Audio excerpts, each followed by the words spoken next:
கிறிஸ்துவுக்குள் பிரியமான சகோதர சகோதரிகளே, ஆண்டவராகிய இயேசு கிறிஸ்துவின் நாமத்தில் உங்களை வாழ்த்துகிறேன். பைபிள் டாக் நிகழ்ச்சிக்கு உங்களை வரவேற்பதில் நான் மிகுந்த மகிழ்ச்சி அடைகிறேன். எனக்கு அன்பானவர்களே, பவுல் அப்போஸ்தலன் சபைகளுக்கு எழுதின நிருபங்கள் அனைத்துமே விசுவாசத்தை வர்த்திக்க பண்ணவும், விசுவாசம் இல்லாத மக்களுக்கு விசுவாசத்தை உருவாக்கவும் செய்கிறது. அது மாத்திரமல்ல, எந்த விதமான சட்டங்களுக்கும் நியாயங்களுக்கும் சத்தியம் இடம் கொடுக்காமல் சத்தியமாகவே செயல்படுகிறதை வேதாகமத்திலே வாசிக்கிறோம். அது மனுகுலத்தினுடைய ரட்சிப்புக்கு நேராக நம்மை வழிநடத்தி கொண்டிருக்கிறது.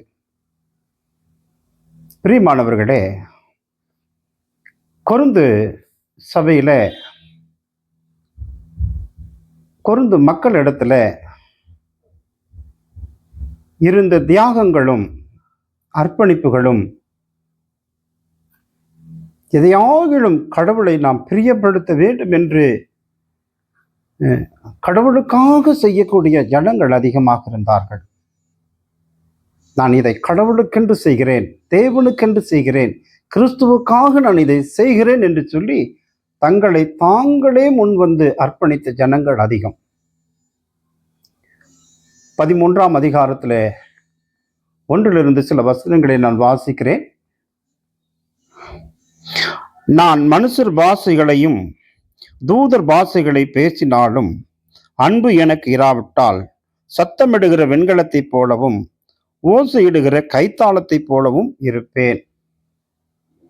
இந்த முதல் வசனத்தில் நாம் தெரிந்து கொள்ளப்படுவது என்னவென்றால், நான் எத்தனை பாஷைகளை பேசியிருந்தாலும், ஒன்று இந்த உலகத்தில் இருக்கிற சகல பாஷைகளும்,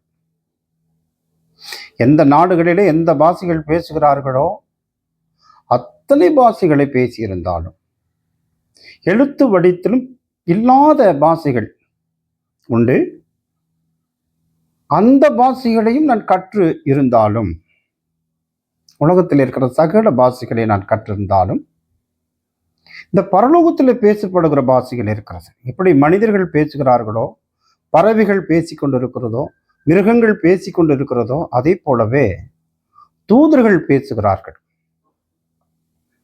தூதர்களுடைய பாஷைகளை நான் கற்றுக்கொண்டிருந்தாலும் அன்பு எனக்கு இராவிட்டால் ஒன்றுமில்லை, பிரயோஜனமில்லை.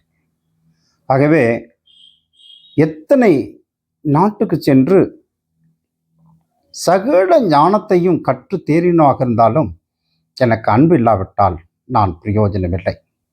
2வது வாக்கியத்தில், நான் தீர்க்க தரிசன வரத்தை உடையவனாயிருந்தும் சகல ரகசியங்களையும் சகல அறிவையும் அறிந்திருந்தாலும் மலைகளை பெயர்க்கத்தக்க விசுவாசம் உள்ளவனாயிருந்தாலும் அன்பு எனக்கு இராவிட்டால் ஒன்றுமில்லை.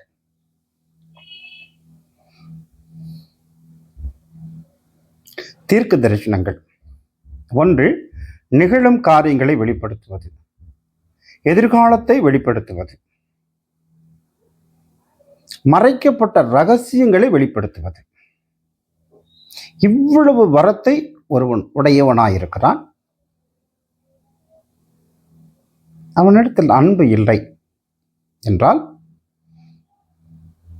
இந்த தீர்க்க தரிசனத்தினாலும் ரகசியத்தை வெளிப்படுத்துவதன் மூலமாகவும் லாபம் என்ன? ஒன்றுமில்லை. 3வது வசனத்தில், எனக்கு உண்டான யாவற்றையும் அன்னதானம் பண்ணினாலும் என் சரீரத்தை சுட்டெரிக்க கொடுத்தாலும் அன்பு எனக்கு இராவிட்டால் என்ன பிரயோஜனம்? என் சரீரத்தையே சுட்டெரிக்கிறேன், உடலை வருந்தி கடவுளுக்காக பல காரியங்களை செய்கிறேன், உணவு உட்கொள்ளாமல் இருக்கிறேன், எந்த விதமான பூமிக்குரிய உறவுகளை நான் தொடாமல் இருக்கிறேன், எனக்கு இருந்த எல்லா சொத்துக்களை நான் விற்று அன்னதானம் பண்ணி கொண்டு விடுகிறேன், ஆகிலும் எனக்கு அன்பு இல்லை என்றால்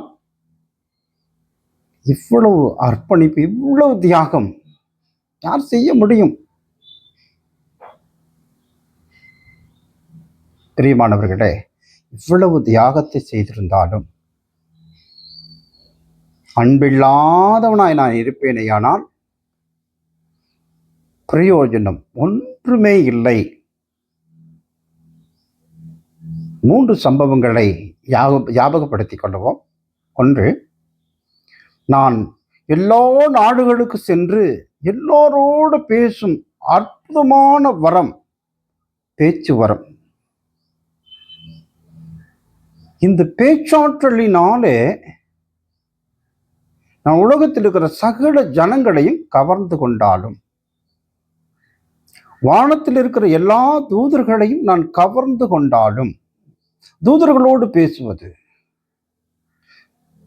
பொல்லாத ஆவிகளோடு பேசுவது, நல்ல ஆவிகளோடு பேசுவது, பரிசுத்தாவியோடு பேசுவது, இப்படி நான் உலகத்துக்கு அப்பாற்பட்ட பாஷைகளை பேசி அவர்களோடு தொடர்பை ஏற்படுத்தி கொள்ளுவதினாலும்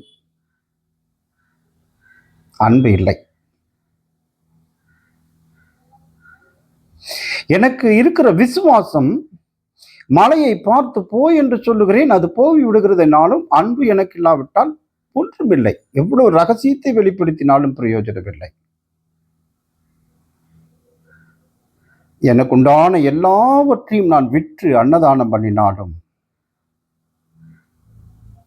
என் சரீரத்தையே சுட்டெரிக்க கொடுத்தாலும் அன்பு எனக்கு இராவிட்டால் ஒன்றுமே இல்லை.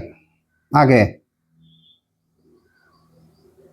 எவ்வளவு அறிவாளியாயிருந்தாலும், எவ்வளவு விசுவாசியாயிருந்தாலும், எவ்வளவு ஒழுங்குபடுத்தப்பட்ட வாழ்க்கை நிறைந்த ஒரு மனிதனாக இருந்தாலும் அன்பு இல்லாவிட்டால் ஒன்றுமே இல்லை என்று வேதம் சொல்லுகிறது.